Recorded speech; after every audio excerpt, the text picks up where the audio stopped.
Hi, welcome to property Guru 99.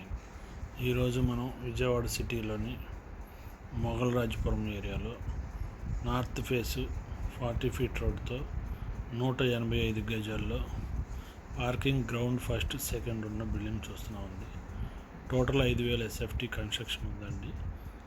Building మొత్తం రెంట్లు 1,50,000 నుంచి 2 లక్షలు వస్తాయండి మంత్లీ రెంటల్. మీరు మన ఛానల్ ఫస్ట్ టైం చూస్తున్నట్టయితే లైక్ చేసి సబ్స్క్రైబ్ చేసుకోండి. దీని ద్వారా మీరు లేటెస్ట్ వీడియోస్ అప్డేట్ తెలుసుకోవచ్చును. అలాగే మన వెబ్సైట్కి సంబంధించిన ఏదైనా అప్డేట్స్ ఇవ్వాలన్నా, మన ఛానల్కి సంబంధించిన ఏదైనా సలహాలు ఇవ్వాలన్నా నా మెసేజ్ రూపంలో కానీ కాల్ రూపంలో కానీ తెలియజేయగలరు. అలాగే ప్రాపర్టీ గురు .site మన వెబ్సైట్ అండి. మీరు వెబ్సైట్ నుంచి కూడా సైట్కి సంబంధించిన డీటెయిల్స్ తెలుసుకోవచ్చును. ఫుల్లీ కమర్షియల్ బిల్డింగ్ అండి. North face, cellar, ground first second, 185 గజాలు. మంచి కమర్షియల్ వాల్యూ గల బిల్డింగ్ అండి, హార్ట్ ఆఫ్ ది సిటీలో. Thank you.